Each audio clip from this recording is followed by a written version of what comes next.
Welcome to Tamil job factory. நம்ம சேனலில் government jobs and government schemes பற்றின அப்டேட் வந்து கண்டிப்பாக பார்த்துட்ருக்கோம். அந்த வகையில் போஸ்ட் ஆஃபீஸ்லேருந்து வந்திருக்கக்கூடிய வேலைவாய்ப்பை பற்றி தான் இந்த வீடியோவில் நம்ம பார்க்க போகிறோம். போஸ்ட் ஆஃபீஸ் ரெக்ரூட்மெண்ட் 2021 கிட்டத்தட்ட பார்த்திங்க அப்படின்னா 7500க்கு மேற்பட்ட போஸ்டிங்ஸ் வந்து கொடுத்துருக்காங்க.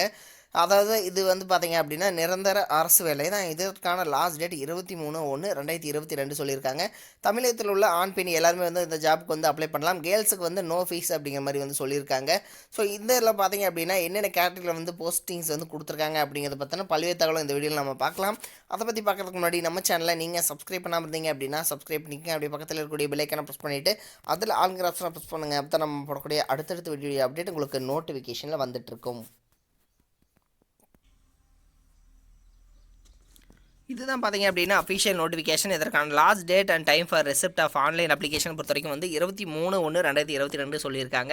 இதற்கான ஆன்லைன் ஃபீஸ் பேமெண்ட் பொறுத்த வரைக்கும் வந்து 25/1/2022, அதே மாதிரி ஆஃப்லைன் செலான் 26/1/2022 சொல்லியிருக்காங்க. இதில் பார்த்திங்க அப்படின்னா கிட்டத்தட்ட 7500க்கும் மேற்பட்ட போஸ்டிங்ஸ் வந்து கொடுத்துருக்காங்க. தென் இதில் பார்த்திங்க அப்படின்னா சப் இன்ஸ்பெக்டர், அதாவது சென்ட்ரல் பியூரோ ஆஃப் இன்வெஸ்டிகேஷன், அடுத்து பார்த்திங்கன்னா டிபார்ட்மெண்ட் ஆஃப் போஸ்ட் பொறுத்த வரைக்கும் வந்து இன்ஸ்பெக்டர் போஸ்ட், அதாவது வந்து டிபார்ட்மெண்ட் ஆஃப் போஸ்ட்டில் இப்போ 17 வந்து கொடுத்துருக்காங்க. அதாவது போஸ்ட் ஆஃபீஸில் வந்து இன்ஸ்பெக்டருக்கான போஸ்டிங்ஸ் வந்து கொடுத்துருக்காங்க. இது மாதிரி பார்த்திங்க அப்படின்னா பல்வேறு வகையான, அதாவது அசிஸ்டன்ட் செக்ஷன் ஆஃபீஸர், அதே மாதிரி அசிஸ்டண்ட்டு, இது மாதிரி வந்து நிறைய கேட்டகரியில் வந்து கொடுத்துருக்காங்க. ஆடிட்டர் ஆகட்டும், இது மாதிரிலாம் வந்து கொடுத்துருக்காங்க. தென் இதில் பார்த்திங்க அப்படின்னா அதாவது டிபார்ட்மெண்ட் ஆஃப் போஸ்ட்லேயும் வந்து வேகன்சிஸ் வந்து நிறைய சொல்லியிருக்காங்க.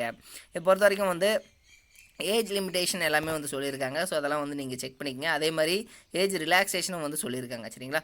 ஸோ இதே வந்து ஓபிசி கேண்டிடேட்டுக்கு 3 இயர்ஸ் அப்படின்னு பார்த்தீங்க அப்படின்னா, நீங்கள் வந்து ஓபிசி கேண்டிடேட்டாக வந்து இருந்தீங்க அப்படின்னா நீங்கள் வந்து அதாவது 30 இயர்ஸ்னால் ப்ளஸ் 33 இயர்ஸ் வரைக்கும் வந்து நீங்கள் வந்து அப்ளை பண்ணலாம் அப்படிங்கிற மாதிரி சொல்லியிருக்காங்க. எஸ்சி எஸ்டி வந்து 5 இயர்ஸ், பிடபிள்யூடி வந்து 10 இயர்ஸ் அண்ட் 13 இயர்ஸ் அதெல்லாம் வந்து சொல்லியிருக்காங்க. அதெல்லாம் வந்து செக் பண்ணிக்கோங்க ஏஜ் லிமிட்ஸு.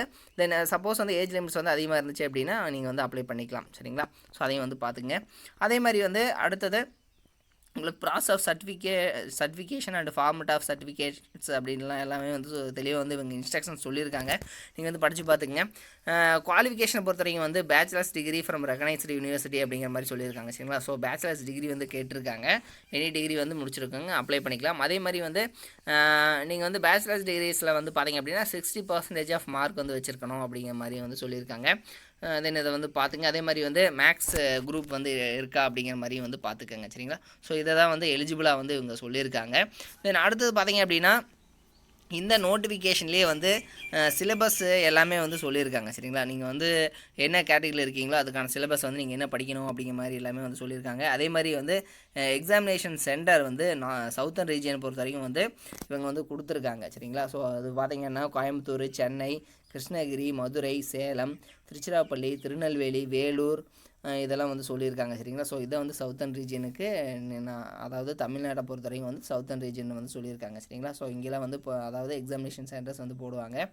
அதே மாதிரி உங்களுக்கு டெஸ்ட்டை பொறுத்த வரைக்கும் பார்த்திங்க அப்படின்னா கம்ப்யூட்டர் பேஸ்டு எக்ஸாமினேஷன் டயர் 1, 2, அதே மாதிரி 3 வந்து சொல்லியிருக்காங்க, சரிங்களா. ஸோ இது பார்த்திங்க அப்படின்னா உங்களுக்கு வந்து எல்லாமே வந்து ஆன்லைன் எக்ஸாமினேஷன் தான் இருக்கும். ஸோ இதனுடைய சிலபஸ் கொடுத்துருக்காங்க. நம்பர் ஆஃப் கொஸ்டின்ஸ் பொறுத்த வரைக்கும் வந்து general intelligence and reasoning 25 questions, general awareness, aptitude, comprehension இதெல்லாம் வந்து 25 கொஸ்டின்ஸ். அதே மாதிரி மார்க்ஸ் பார்த்திங்க அப்படின்னா 2 மார்க்ஸ் கொஸ்டின்ஸ். ஸோ அதனால் வந்து 50 மார்க்ஸ், சரிங்களா. ஸோ இதெல்லாம் வந்து கொடுத்துருக்காங்க. அதே மாதிரி ஆப்டிடியூட் வந்து 100 கொஸ்டின்ஸ். ஸோ இதெல்லாமே வந்து சொல்லியிருக்காங்க. அதெல்லாம் வந்து நீங்கள் வந்து தெளிவாக வந்து பார்த்துக்கங்க.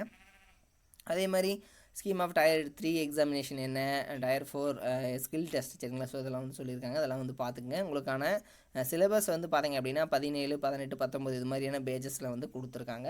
ஸோ இதையும் வந்து நீங்கள் செக் பண்ணிக்கோங்க.